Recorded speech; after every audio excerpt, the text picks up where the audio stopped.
একটা কথা বলবো? হ্যাঁ মামুন ভাই, হ্যাঁ বলেন। ভাই আমার 50,000 টাকা দিবি ভাই।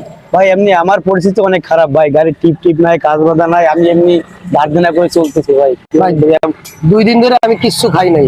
ভাই আমার ভাই আমার পকেটে কোনো টাকা নাই ভাই, আমি যে চা খাবো সেই টাকা বলতো নাই আমার। পুরো কাজ, গাড়ির টিপের কাজ পুরো বন্ধ ভাই। আপনারা কি বলবো ভাই, আমার পরিস্থিতি অনেক খারাপ। আমি আমার মানুষদের হাত পা দিয়ে চলতেছি ভাই। ঠিক আছে ভাই, ভালো থাকবেন, গেলাম ভাই। হ্যাঁ আচ্ছা ভাই, আপনি ভালো থাকেন। দে ভাই, থাকলে দে ভাই। নাই ভাই, আমি ভাই নিজেই চলতে পারতেছি। 2 দিন ধরে কিছু খাই নাই ভাই। আমি ভাই আমি কি বলবো, আপনার বলার কোনো ভাষা নাই ভাই, আমি নিজেই চলতে পারতেছি না ভাই।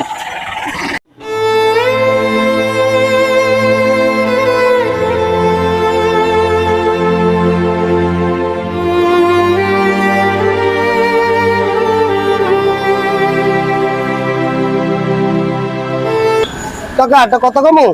কি বলবেন বলেন। একটা রুটি আর একটা চা বাকি দেবেন কাকা? না, তোমার বাকি বুকি দেওয়া যাবে না। এর আগে কয়েকবার বাকি গেছে, খাতায় কতগুলো টাকা হয়ে রয়েছে, তুমি আবার বাকি দিতেছো, তোমার লজ্জা করে না? 2 দিন ধরে আমি কিচ্ছু খাই না কাকা, দেন একটা রুটি আর একটা চা দেন না কাকা। এই 7 সকালবেলা তোমার যাইতে গেছি, যাও, তোমার বাকি দেবো না আমি বললাম না? তুমি আবার তুমি আসলে কি, তোমার লজ্জাও করে না? তোমার যাইতে গেছি, তুমি যাও বাবা, তুমি যাও তো, যাও। ঠিক আছে কাকা, গেলাম। টাকাই মানুষের বড় শক্তি, টাকা না থাকলে মানুষের মূল্যায়ন থাকে না।